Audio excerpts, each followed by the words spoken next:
നമസ്കാരം. മലയാളി വാർത്തയിലേക്ക് സ്വാഗതം. കേരളത്തിലെ സർവകലാശാലകൾ അടക്കി ഭരിക്കുന്ന CPMന്റെ കുട്ടി നേതാക്കന്മാരായ SFIയുടെ കിരാത നടപടി ഹിമാലയത്തോളം വളർന്നിരിക്കുന്നു. ഇവരുടെ രാജശാസനകൾ കേൾക്കാതെയും വഴങ്ങാതെയും കുട്ടികൾക്ക് കോളേജുകളിൽ സ്വതന്ത്രമായി നടക്കാനാവില്ല എന്നതാണ് അവസ്ഥ. ലഹരി മരുന്ന് ഉപയോഗം, വിൽപ്പന, റാഗിംഗ്, വ്യാജ സർട്ടിഫിക്കറ്റ്, എഴുതാത്ത പരീക്ഷ ജയിക്കുക, ഡിഗ്രി ജയിക്കാതെ അതേ കോളേജിൽ PGക്ക് ചേരുക, ഹോസ്റ്റലുകളിൽ ക്രൂരമായ മർദ്ദനവും ചൂഷണവും നടത്തുക, ഇതൊക്കെയാണ് SFIക്കാരുടെ വിപ്ലവ പ്രവർത്തനങ്ങളെന്ന ആക്ഷേപം ഇതിനോടകം ഉയരുകയാണ്. രണ്ടാം പിണറായി സർക്കാർ അധികാരത്തിലേറിയതോടെയാണ് മൃഗീയമായ ക്രൂരതകൾ നടത്തി നേതാക്കൾ അടക്കമുള്ള സംഘങ്ങൾ ആനന്ദിക്കുന്നത് എന്നാണ് ആക്ഷേപം. എല്ലാത്തിനും ഒത്താശ ചെയ്യാൻ CPM നേതൃത്വം മുന്നിലുണ്ട് എന്നതാണ് ജനാധിപത്യ കേരളത്തിന് നാണക്കേട്. വയനാട് പൂക്കോട് വെറ്റിനറി കോളേജിലെ വിദ്യാർത്ഥി സിദ്ധാർത്ഥിനെ കൊലപ്പെടുത്തിയ പ്രവർത്തകരെ സംഘടനയിൽ നിന്ന് പുറത്താക്കിയെന്ന് പറഞ്ഞ് കൈയൊഴിയാൻ ശ്രമിക്കുകയാണ് SFI സംസ്ഥാന സെക്രട്ടറി PM ആർഷോ. പ്രതികളെ മജിസ്ട്രേറ്റിന് മുന്നിൽ കൊണ്ടുവന്നപ്പോൾ CPM മുൻ MLA CK ശശീന്ദ്രൻ സഹായിക്കാനായി അവിടെ എത്തി. CPMഉം SFIയും ഇരകൾക്കൊപ്പമല്ല, വേട്ടക്കാർക്കൊപ്പമാണെന്നതിന് ഇതിലും വലിയ തെളിവ് വേണം. ശവന്തീനികളെ നിങ്ങൾ എന്തിനാണ് സംരക്ഷിക്കുന്നത്? TP ചന്ദ്രശേഖരനെ 51 വെട്ടുവെട്ടി അന്ത്യചുംബനം പോലും നൽകാനാകാത്ത വിധം മുഖം വികൃതമാക്കിയ കൊലയാളികൾക്ക് ചെല്ലും ചെലവും നൽകുന്ന പാർട്ടി ഇത് ചെയ്തില്ലെങ്കിലേ അത്ഭുതമുള്ളൂ. കൊലപാതകങ്ങളിലൂടെ നിങ്ങൾക്ക് എന്ത് ആനന്ദമാണ് കിട്ടുന്നത് എന്ന ചോദ്യം ചോദിക്കുകയാണ് ചിലർ.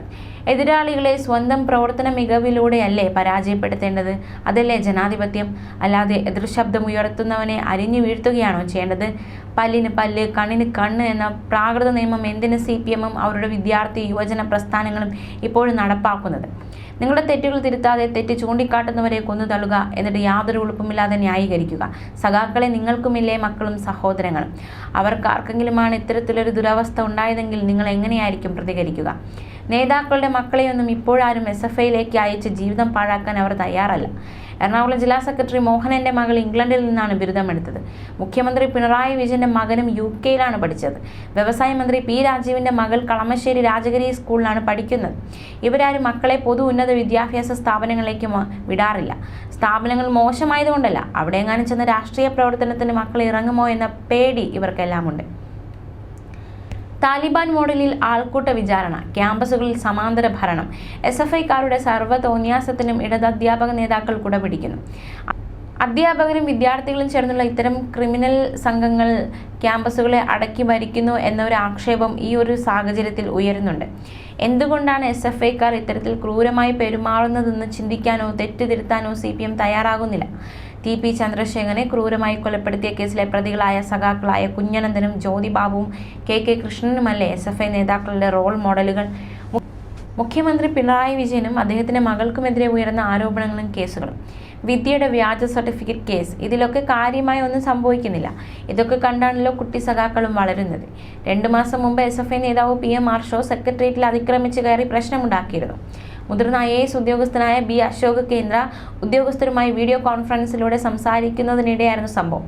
സെക്രട്ടേറിയറ്റ് പോലെ അതീവ സുരക്ഷാ മേഖലയിൽ ഇത്തരമൊരു സംഭവം ഉണ്ടായിട്ടും ആഭ്യന്തര വകുപ്പ് ഭരിക്കുന്ന പിണറായി വിജയൻ കണ്ണടച്ചു. ഇത് എല്ലാ SFIക്കാർക്കും വലിയ ആത്മവിശ്വാസമാണ് നൽകിയത്. ഞങ്ങൾ എന്ത് ചെയ്താലും പാർട്ടിയും പോലീസും സംരക്ഷിക്കുമെന്ന ആത്മവിശ്വാസം. പൂക്കോട് വെറ്റിനറി കോളേജിലെ സിദ്ധാർത്ഥ് തൂങ്ങി മരിക്കാൻ ഉപയോഗിച്ച വസ്തു, അതായത് കയർ, കേബിൾ, തുണി തുടങ്ങിയവയിൽ ഏതാണോ അത് ഇതുവരെ പിണറായി പോലീസ് ഹാജരാക്കിയിട്ടില്ല. അതുപോലെ മരണസമയത്ത് ധരിച്ചിരുന്ന വസ്ത്രങ്ങളും. ഇക്കാര്യം പോസ്റ്റ്മോർട്ടം നടത്തിയ ഡോക്ടർ അജിത് റിപ്പോർട്ടിൽ പറയുന്നുണ്ട്. എന്തിനാണ് ഇത്തരത്തിലൊരു തരികിട നടത്തിയത്? സർക്കാരിൻ്റെയോ CPMൻ്റെയോ അറിവില്ലാതെ പോലീസ് ഇത്തരത്തിലൊരു ഫൗൾ പ്ലേ നടത്തില്ലെന്ന് ആർക്കെങ്കിലും സംശയം തോന്നിയാൽ അവരെ കുറ്റം പറയാനൊക്കില്ല. കാരണം ഭരണകൂടങ്ങൾ ഇത്തരത്തിൽ ഒരുപാട് കേസുകൾ അട്ടിമറിച്ചിട്ടുണ്ട്. അടിയന്തരാവസ്ഥ കാലത്തെ രാജൻ കേസ് അതിൻ്റെ ക്ലാസിക് ഉദാഹരണമാണ്. ഡീനും VCയും ഒത്തുകളിച്ചെന്ന ആക്ഷേപവും പുറത്തു വരുന്നു. ഉന്നത പദവികൾ വഹിക്കുന്നവർ പോലും ഇത്തരം സമീപനം സ്വീകരിച്ചാൽ മാതാപിതാക്കൾ എന്ത് വിശ്വസിച്ച് കുട്ടികളെ കോളേജിലേക്ക് അയക്കും? സംസ്ഥാനത്തെ നല്ലൊരു ശതമാനം വിദ്യാർത്ഥികളും ഉന്നത വിദ്യാഭ്യാസത്തിനായി വിദേശങ്ങളിലേക്ക് പറക്കുന്നത് വെറുതെയല്ല. അവിടങ്ങളിൽ അവർക്ക് സ്വാതന്ത്ര്യത്തിൻ്റെ ചിറകിലേറി പഠിക്കാം. ആരുടെയും തിട്ടൂരവും ക്രൂരതകളും ഏറ്റുവാങ്ങേണ്ടതില്ല. ഇതൊന്നും മനസ്സിലാക്കാൻ നമ്മുടെ ഭരണകൂടങ്ങൾക്ക് കഴിഞ്ഞിട്ടില്ല. അവരിപ്പോഴും 20 കൊല്ലം മുമ്പുള്ള മാനസികാവസ്ഥയിലാണ് ജീവിക്കുന്നത്. ന്യൂസ് ഡെസ്ക്, മലയാളി വാർത്ത.